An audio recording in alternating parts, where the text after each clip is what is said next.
All right. The committee will come to order, and the chair recognizes himself for an opening statement. Today, we're kicking off proceedings to mark up two bills, H.R. 2666, the No Rate Regulation and Broadband Internet Access Act authorized by Mr. Kinzinger, and H.R. 4725, the Common Sense Savings Act of 2016, authored by Health Subcommittee Chairman Pitts. We will first consider H.R. 2666, which will help ensure a promise from the administration is kept regarding how broadband is regulated. When the FCC reclassified access to the Internet as a utility under Title II of the Communications Act, we were assured by President Obama and Chairman Wheeler that the Commission was not going to use Title II to regulate rates for broadband. The bill will enshrine their commitment into law, simply ensuring that the FCC cannot use its self-declared expansive authority over the Internet to engage in rate regulation. This means no tariffing and no use of rulemaking or enforcement powers to pass judgment on the rates charged to ISPs, customers, for the delivery of broadband data.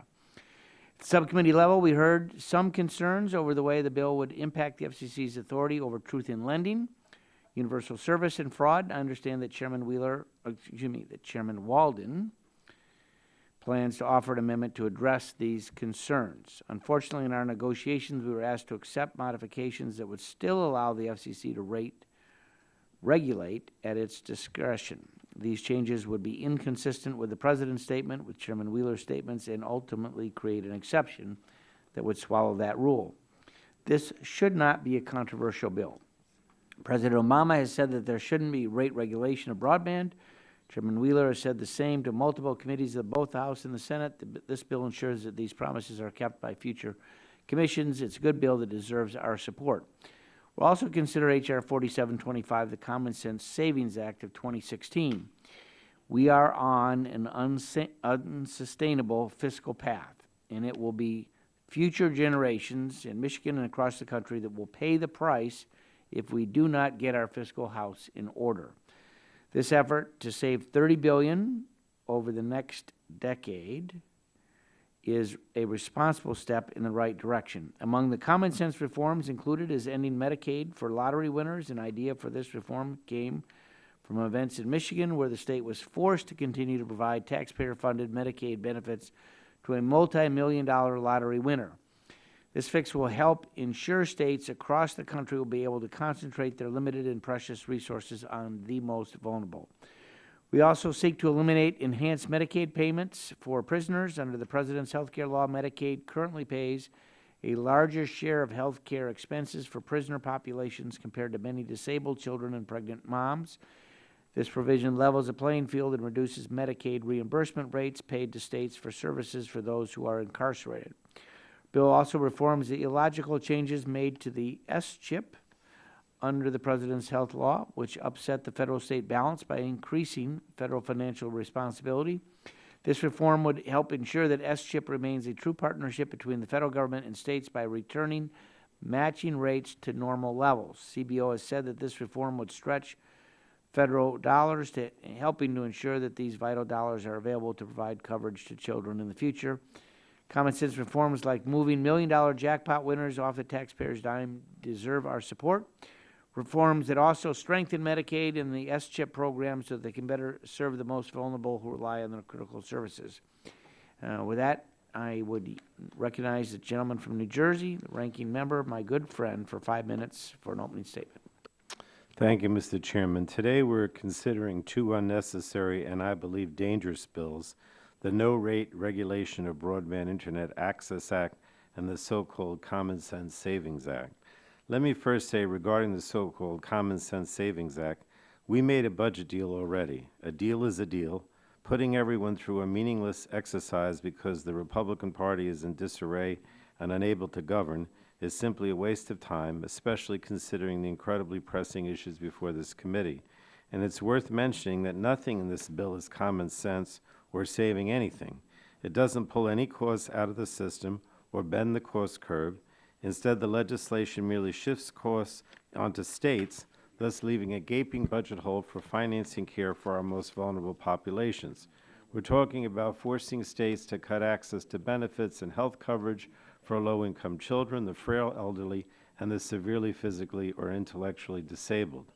I also find it unbelievable that in the midst of serious public health crisis, Republicans have again proposed to eliminate the Prevention and Public Health Fund, placing Americans' health at risk. This legislation would defund critical public health investments in efforts such as preventing childhood lead poisoning and building epidemiology and laboratory capacity to respond to infectious disease outbreaks like Zika. The Common Sense Savings Act is a sham of a bill thrown together at the last minute to once again appease the extreme right of the House Republican Conference. It has no chance of becoming law, and I strongly oppose its passage. The second bill we're considering is, I think, a deceptively simple communications bill. It says only that the FCC may not regulate rates. But as many experts have pointed out, the term rate regulation could mean anything. While the Republicans claim they intend the bill to be narrow, we have heard over and over that the draft could swallow vast sections of the Communications Act. Most notably, as written, the bill could undermine the FCC's ability to protect consumers. Democrats have repeatedly offered to help improve this bill, and I continue to be willing to work on a bill that prevents the FCC from setting rates. But I have also said that I can't allow the bill to undermine the FCC's core mission. For instance, I can't support a bill that prevents the agency from acting in the public interest. I can't support a bill that prevents the agency from protecting consumers from discriminatory practices. And I can't support a bill that undercuts the FCC's net neutrality rules. If Republicans are truly serious about passing a narrow bill, accomplishing these goals should not be hard. Our collective interests should be aligned. Unfortunately, previous attempts at compromise have failed so far. I therefore encourage my colleagues to support amendments offered by Ranking Members Eshoo and Congresswoman Matsui. Together, these amendments can accomplish many of the Republicans' goals without the same risk to consumers, and I believe these amendments offer a fair compromise, but without those changes, I can't support the underlying legislation. Instead of being partisan, I urge my Republican colleagues to work with us to find a solution that's equitable to everyone, and I yield back, Mr. Chairman. Gentleman yields back. Thank you. Chair would recognize the chairman of the Health Subcommittee, Mr. Pitts, for 3 minutes for an opening Thank you, statement. Mr. Chairman. We have an opportunity to approve common sense measures that will begin to reduce the federal deficit through reforms in spending under Medicaid, CHIP, and the Prevention Public Health Fund. Many of these common sense measures are not new to this committee, as we have considered them previously in the Health Subcommittee or in budget reconciliation instructions. First, I would like to remind the committee members why we're here today. Federal spending on our largest health care entitlements is the largest driver of federal debt and annual budget deficits. In its long-term budget outlook, the Congressional Budget Office recently warned that our current spending path will soon lead to the return of trillion-dollar annual deficits, thus raising the likelihood of another fiscal crisis like the Great Recession. Thankfully, this future need not be our fate. We can make changes now to avoid a crisis in the future, and the bill before us would reduce the federal deficit by about $30 billion over a decade. About $15 billion of those savings would come from Medicaid and CHIP. During that time, total Medicaid spending alone is projected to total more than $8.3 trillion. The savings in this bill represents less than 0.2% of that amount. Second, let me briefly comment on the importance of policies in H.R. 4725, the Common Sense Savings Act. Section 2 of this bill would change how states calculate the treatment of lottery winnings and other lump sum income when assessing the income eligibility of a person who has applied for Medicaid coverage. This is important because today, large dollar lottery winners actually still receive Medicaid benefits. That's because Medicaid rules count lump sum payments only in the month they're received, which means individuals are able to retain their Medicaid benefits even after winning millions in the lottery. Sadly, this change is needed. As just one example, a state reported to us that a family was receiving Medicaid even after the father won over $440,000 in the lottery. This bill makes the common sense change to require states to count tens of thousands of dollars of winnings when determining if an applicant is eligible. Next, Section 3 of the bill would eliminate the enhanced federal Medicaid match for prisoners While Medicaid does not typically pay for health care for prisoners, under the rules of the books, Medicaid can pay for prisoners' health care costs if they are in an inpatient facility for more than 24 hours and otherwise meet eligibility criteria for state Medicaid programs. The Affordable Care Act's enhanced matching rate for childless adults means that today in many states, the federal government is paying for a greater portion of the cost of care for prisoners than it is for mothers and children or the disabled. Surely, this is an unintended consequence of the ACA. So, this provision will eliminate the enhanced federal matching assistance program rate just for such prisoners. The bill also extends the previous Medicaid threshold applied for determining acceptable provider taxes and sunsets PPACA increase and increased FMAP under CHIP. And finally, Section 6 of the bill repeals the Prevention Public Health Fund created by Section 4002 of the Affordable Care Act. My colleagues will recall my longstanding interest in seeing that part of the health care law repealed, as I've repeatedly sponsored bills to do just that. Under current law, the Secretary of Health and Human Services has the full authority to use this account to fund any programs or activities under Public Health Service Act that she chooses without congressional input, approval, or oversight. Keep in mind, this funding is over and above the amount that Congress has already decided should go to such activities, the amount that Congress has already appropriated for these activities. The wide secretarial discretion in deciding how to allocate mandatory funds should concern every member of Congress. This is a slush fund from which the Secretary can fund pet projects without any congressional oversight or approval. Because there are so few restrictions on the funding, no one here can tell us what this funding will be used for in the next decade or beyond. Not only can we not influence how the money will be spent, we can't even predict it. So by eliminating the fund, we're reasserting Congress's appropriate role in prioritizing federal taxpayer dollars spent on federal priorities. Thank you, Mr. Chairman. I yield back. Gentleman's time has expired. Chair would recognize the gentleman from Texas, the ranking member of the Health Subcommittee, Mr. Green, for an opening statement. Thank you, Mr. Chairman, and I'm deeply disappointed in the inaccurately named Common Sense Savings Act, which would yet again cut programs for the people with limited incomes and vulnerable populations seeking to balance the budget on the backs of those most in need. The policies included in H.R. 4725 would increase the ranks of the uninsured and harm low-income families. The bill would cut Medicaid, children's health programs by repealing a boost in federal matching rate for the children's health insurance program and cruelly kicking low-income kids off the Medicaid program. The enhanced match was maintained in the Medicare Access and CHIP reauthorization, which was signed into law last year after being voted for by an overwhelming majority of the House. This marks another attack on the Affordable Care Act, and this time at the expense of Americans' children. At the same time, the bill unduly restricts states' ability to use health care provider taxes to help finance their Medicaid programs. Provider taxes are a critical source of revenue for every state except Alaska. Restricting states' decision to use this revenue stream will have serious consequences for low-income families, as states would be forced to cut Medicaid to offset the loss of funds and would likely be deterred from Medicaid expansion. It yet also, again, attempts to repeal the Prevention and Public Health Fund. This short-sighted policy will significantly roll back funding for preventative health measures such as child immunization programs, programs to reduce tobacco use, and efforts to prevent heart disease, stroke, and diabetes. The fund provides $16.5 billion to improve preventative health, public health quality, and overall health outcomes. Primarily through the Centers of Disease Control and Prevention, it funds vital initiatives like those to strengthen state and local entities' ability to respond to infectious diseases, prevent lead poisoning among children, reduce racial disparities in health care access and health outcomes.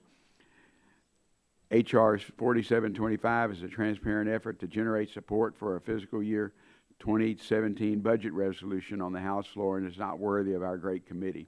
We should be using this time to strengthen Medicaid and CHIP and to advance efforts on prevention so we can meaningfully bend the health care curve and improve the overall health of American people. I'm strongly opposed to the FCC setting rates on the internet broadband access. Government intrusion into what much services should cost, particularly when there's a competitive and growing marketplace for broadband access, is not only unnecessary but harmful to consumers and innovation. That's why I'm disappointed at the failure to find agreement on no rate regulation of Broadband Internet Access Act. There is a bipartisan support for rate legislation that would promote innovation in broadband deployment and ensure our country continues to be the world leader in digital economy. I'm hopeful that an agreement may be found before tomorrow morning that I can support. This issue is too important to fail over partisan bickering, and I thank you, and I yield back my time. Gentleman's time has expired. Chair would now recognize the gentleman from Illinois, Mr. Kissinger, for 3 minutes. Thank you, Mr. Chairman. I want to thank you for holding the markup and more specifically for going through regular order on H.R. 2666, legislation I introduced to ensure a more stable and effective regulatory environment for broadband customers across this country. You know, over a year ago, we were able to start this process by holding hearings in our committee with Chairman Wheeler, as well as with members from the stakeholder community to gain a better understanding about the implementation of the regulatory regime that was placed upon us through the open internet order, as well as the potential impact of those regulations on businesses and consumers. Since that time, our committee has been working diligently on completing the background work necessary to bring the no-rate regulation of broadband bill before us today. It's straightforward, and it's a narrowly tailored piece of legislation in which, in a way of ensuring through statute, that the FCC will not be in the business of regulating the internet rates of private industry through tariffs or enforcement actions. Although Chairman Wheeler has given our committee his word that he will not use this new authority to regulate rates, his word does not bind any future chairman to that same oath, which is why we feel there is a need to move quickly to enshrine this commitment into statute. It was for this reason I proposed a text of H.R. 2666 to the chairman during one of our oversight hearings. The text in question were straightforward. Would you, Mr. Wheeler, support legislation that stated, quote, notwithstanding any other provision of the law, the FCC may not regulate the rates charged for broadband internet access service. In front of this very committee, the chairman agreed with that language. Not only that, but then Chairman Wheeler was asked the same question by my colleague on the other side of the Capitol. In that hearing, Senator Bozeman posed the same question to the chairman, and once again, Chairman Wheeler reiterated his support for the premise of this legislation. In our hearing since that time, a number of valid questions have been brought forward expressing concerns that the wording of this bill may impact some additional areas of the regulatory environment. It was not my intention to bring into the conversation many or frankly any of those issues, which is why I'm still open to making changes to the legislation to ensure we keep the purpose and intent of this bill intact. As we progress through this markup, it's my hope that all of my colleagues on this committee will be able to vote not only for the amendments we'll be offering to tailor this legislation, but ultimately to support its final passage as it heads to the floor of the House. With that, Mr. Chairman, I would ask everyone on the committee to support the effort, and I'll yield back. Gentleman yields back. Chair would recognize the gentleman from Massachusetts, Mr. Kennedy, for an opening statement. Thank you very much, Mr. Chairman. I appreciate the you calling an important hearing. I don't have an opening statement to offer, however, so I will be bless everybody by yielding back. Oh, your presence will be duly noted, Thank you. especially when the markup continues tomorrow. With that, the chair would recognize the gentlelady, my friend from Chicago, Ms. Schakowsky, for three minutes. Thank you, Mr. Chairman, and Mr. Kennedy. I feel blessed. Thank you. So I do have major concerns with both of the bills that we're marking up. H.R. 2666, as its name states, aims for, quote, no rate regulation of broadband internet access, unquote. Unfortunately, the bill is, as introduced, is overbroad and could go much further than that. It sounded to me like my colleague from Illinois, Mr. Kinzinger, was saying that it was not his intention to go much further, and so there may be amendments that we could support. But I do urge my colleagues to make sure that the bill is narrow and focused enough to best serve consumers. I also want to express my strong opposition to H.R. 4725, the so-called Common Sense Savings Act, which truly is not common sense, as it shifts Medicaid costs to states, makes it harder for individuals to stay on Medicaid, and eliminates the federal government's only dedicated investment in prevention. Despite claims that a provision in this legislation would simply prevent lottery winners from receiving Medicaid, it would, and in Illinois, the issue is, do you actually get the money if you win the lottery? Because so far, that has been a question.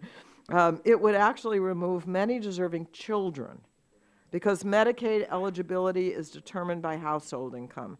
Children in these households have not collected any winning or lump sum payments, and yet this bill would result in these children losing Medicaid coverage. I asked my colleagues, did you really come here to take health care away from little children? Moreover, this provision is unnecessary. CMS already requires enrollees to notify their state Medicaid agency if they have any change in income. And the Affordable Care Act implemented additional safeguards to detect when an individual's income increases. I also strongly oppose the proposal to eliminate the Public and Prevention Health Fund. Eliminating funding for prevention is incredibly short-sighted and would only increase health costs in the long run. Part of the reason the Affordable Care Act has slowed the rise of health care costs is because it invests in prevention by increasing investments in public health programs and through access to free preventive care in both private and public insurance. Chronic diseases like obesity and diabetes account for 86% of health care costs in the United States. Investing in public health is one of the smartest investments we can make. My home state of Illinois has received $92 million from the fund since its creation in 2010, and these funds have helped to create programs, for example, prevent diabetes, assist in smoking cessation, reduce childhood obesity. And finally, I oppose efforts that would make it harder for states to finance their portion of the Medicaid program, as this legislation would do. Many states, including Illinois, use provider assessments to ensure stability in their Medicaid program by restricting states' abilities to create financing policies that work for them. We're placing a greater burden on states that are already struggling to finance their Medicaid programs. I'll submit the full statement for the record. Yield back. Gentlelady yields back. Would note that the chair reminds all members that pursuant to committee rules, all members' opening statements will be made part of the record. Are there further opening statements? Seeing none, the chair would call up H.R. 2666 and ask the clerk to report. H.R. 2666, to prohibit the Federal Communications Commission from regulating the rates charged for broadband internet access service. And without objection, the first reading of the bill is dispensed with, and the bill will be open for amendment at any point. So ordered. We are now on H.R. 2666. As noted, the committee will reconvene tomorrow at 10 o'clock downstairs, the big house. I remind members that the chair will give priority recognition to bipartisan amendments. Look forward to seeing all of you tomorrow. And without objection, the committee stands in recess.